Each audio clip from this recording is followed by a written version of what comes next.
for. Yes. Yeah. Now let me ask you this. All right. What's your policy on talking about the Adam Carolla dismount? Oh, I'm fine with talking about it. I have talked about it a fair amount. Let's do a 2-minute drill on it. All right. So you were on Adam Carolla for what? A good 4 or 5 years? 4 years. 4 years, Yeah. and then things abruptly ended around Christmas this year. December 29th. So you got a phone call, or what happened? I got an email From? Adam. Right. So already things are weird Yeah. because he's not big on emails. Okay. And I was in New York. So we would normally get 2 weeks off between Christmas and New Year's, and we come back like January 5th usually. Yeah. So I was in New York with my husband. We went there for the holidays, and I got an email from Adam.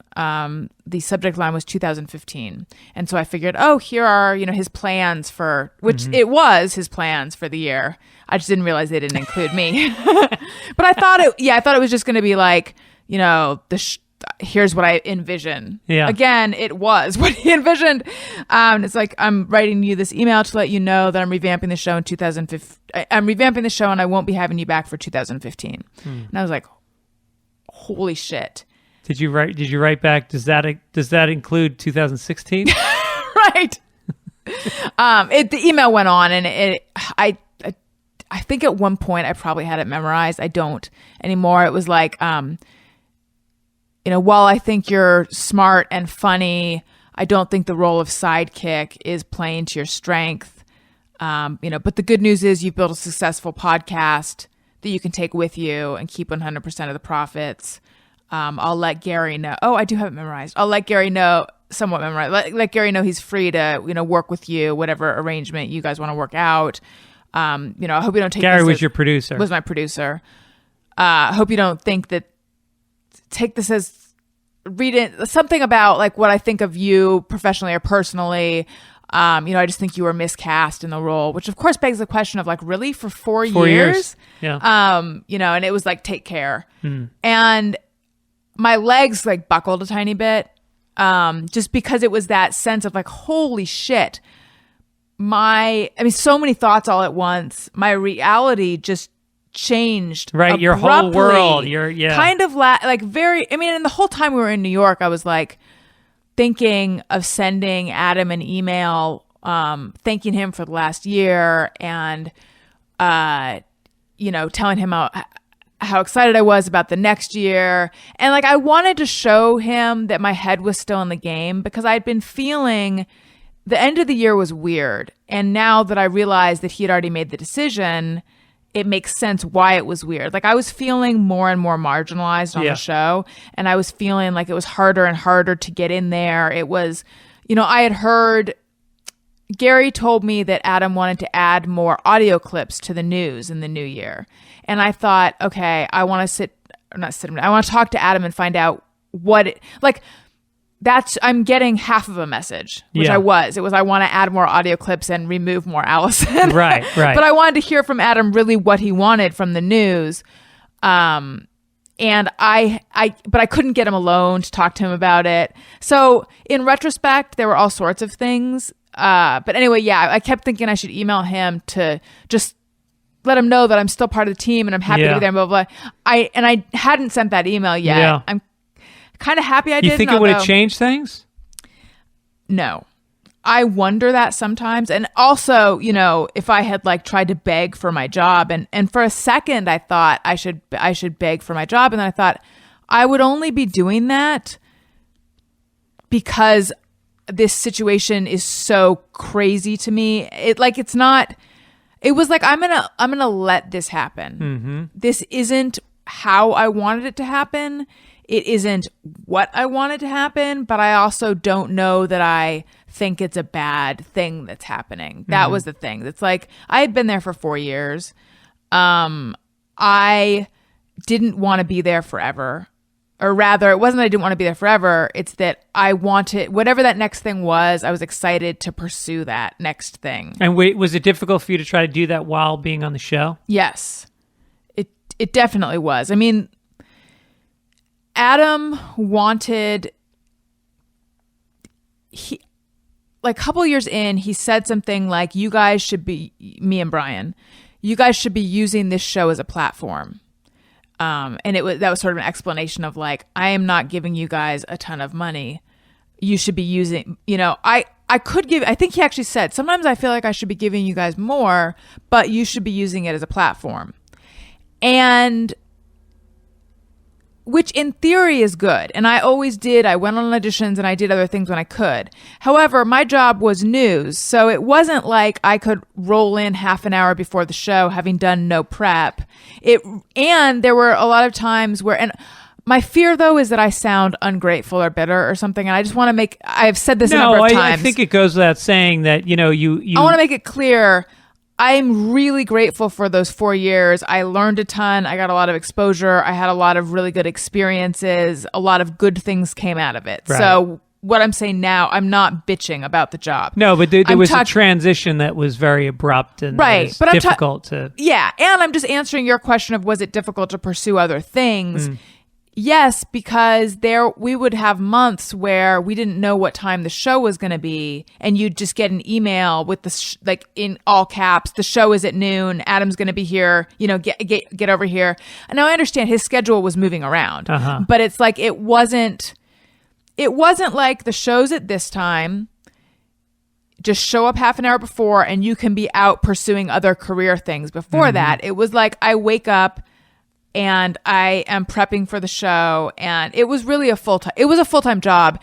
And also it was 5 days a week, and there was a lot of travel involved. I mean, you were traveling some weekends. A lot of weekends. Yeah. I mean, my wedding, I scheduled that around trying to make sure it didn't coincide with any sort of live show or anything. And then they booked 2 live shows on the night that I was getting married. And I was like, you've got to be kidding me. Like, I've emailed August for months now, and he had assured me there would be no live shows in March because that's when they would be filming Road Hard. And then it turned out that it turned out that he was just wrong. And I also emailed Hench to make sure, because that's how much I was trying to get my life to fit into the gaps of that. So all that was a long-winded way of saying yes, it was difficult to pursue other things while I was there. Right. All right, so now that you're off of that, your podcast is going strong. Yes. You've breathed new life into it. And you have got a manager and agent that are out there chasing shit down for you. What's, if you could do one thing? TV show. Hosting a TV show. Yeah, which has been my dream for a while. I mean, we were talking, when you were on my podcast a couple years ago, we were talking about that. But yeah, we are, I'm working on something with someone, and I think we're going to take it out soon. And that's kind of always been the dream. I really love being on camera. I think I'm very good on camera. And I read some comment that said that, like, something about, it was a shitty comment. It was like, she's become so morose, watch her old TV stuff. She was so smiley. And I was thinking, no, the difference is, you're seeing me. I think that there are certain people, I shouldn't say, I feel like I'm shooting myself in the foot in a way by saying this. There are certain people where the entirety of who they are comes across in their voice. And they're great on air. They're great on radio. And then there are other people where the entirety of who they are comes across in how they seem on camera, plus their voice. And that's me. So then to take me and put me on a podcast, I think that I've done well given the constraints of the form. Yeah. But for me, I can communicate a lot more. You bring some more light energy to it. Yeah, I think those bright white teeth. Right. You can't see the teeth on a podcast. I'm just saying, I think that my humor and a lot of stuff, like, I rely on people seeing the expression on my face as I say something. Right. And maybe my voice sounds more morose at times than I am. Right. Now, you were in Road Hard. Yes, I was. Did you enjoy it? I did. Yeah, it was one day, and it was a very small role, but it was fun. Did you go to the screening? I did not. Oh, no. Yeah, I went to the screening. I did not go to the premiere. Oh. I was not informed of the premiere. Okay. But that's okay. It would have been weird if I went anyway, I imagine. At Alison Rosen is the Twitter account. You have 80,000 followers, and you've written, guess how many tweets you've written? 90,000. No, guess, honestly. Is it like 20,000? 18,000 tweets you've written. It's a lot of gold right there, my God, friends. damn, here's some of the gold. I feel like you're not going to read the real gold because the gold is buried somewhere in there. Anyway, yeah, let's hear it. This is the gold. April 24th. Under Your Desk and Farting is a book my dog could write, and also a great Dave Matthews Band song, and also a great Clue move. Thank you. I like that. Thank you. It's not bad. Update. Decide to change things up by cutting an inch off the back and an inch and a half off the front. What does that mean? That was some tweets that unfolded throughout the day. I think the one that came before that is internet. Should I cut my hair? I was honestly debating cutting my hair. I was thinking about pants. No. And I was just letting them know that I hadn't actually cut my hair. Everything in my kitchen is covered with a light mist of I can't believe it's not butter spray. That's true. What were you trying to make? When I spray I can't believe it's not butter, it gets airborne and settles. Right. And I touched the toaster oven and I was like, this is tacky. I think this is, I just realized everything has I can't believe it's not butter spray. And I just want to share that with my public. Yes. It really is. I forgot about it. And then again, when I get into waffle making, that is really what the shit was made for. Because a waffle iron, you cannot butter a waffle iron. But you spray that shit in, your waffles are popping right out, baby. And I know it's bad for the environment. It's bad probably for everything shit in butter. your kitchen. Bad butter. Right. It's not butter. I can believe it's not butter. I can believe. That's the thing. Right. Yeah. Whoever couldn't believe it wasn't butter has no taste buds. Well, they're the same people that couldn't believe it was yogurt. Right. Is that a thing? I can't believe it's not yogurt? You never heard of that? No. Jeff? You never heard of I can't believe it's not yogurt? That doesn't exist. Google it. I can't believe it's yogurt, it's called. I can't believe I'm Googling this. I can't believe I'm Googling this. How did your listenership go when you left Adam? Did it go up or down? It went up. It went up? Yeah, it went up by a lot. Really? Yeah, it's settling back down because I think that there has been a transition. There are some people who probably only listen to me because they listen to everything Adam's involved in. Right. And then there's there's some people who never listen to me because they dislike everything Adam's involved with probably. And I think that there's been, some people leaving and some people coming. But in the immediate aftermath, there was a lot of attention on me because there was a lot of press about what happened. Right. And there was this huge backlash against him because people were so angry at the way he had handled everything. Yeah. And listeners... people didn't like the way you were fired. They didn't like how I was fired, and they didn't like how he conveyed it to his audience, which is he didn't talk. He talked about it on 3 different occasions, and it went from like barely talking about it, but offering something that I think everyone knew was kind of bullshit, to going into like a lot of detail in a way that I think a lot of people felt like was also bullshit. Right. So it was handled in this real ham-fisted way, and people say that it was my fans that forced him to go into detail. And it's like, no, these are not my fans. That's the part that people misunderstand. These are his fans who are angry because they feel like the Ace Man isn't being honest with them. Mm-hmm. But the truth is, an audience normally doesn't get the truth about why someone is fired. I think the person who's being fired doesn't get that either, or at least I the didn't. person that's doing the firing, you don't even know. Sometimes it's in your gut or whatever. Right. You don't know. You don't have total clarity on why it's not happening. And Right. Which is why, to me, that would... Well, I honestly don't really know. I mean, I don't really know what happened. It's news to me that he didn't feel like it was working out. And it's kind of a bummer to hear that too, although... I was fired. Do I really think that he enjoyed the repartee we had? No. But to hear people say so, just like he was on Howard Stern and Howard Stern brought it up and he sounded so pissed that it got brought up. And then Dr. Drew was on the after show and they brought it up to Dr. Drew as well.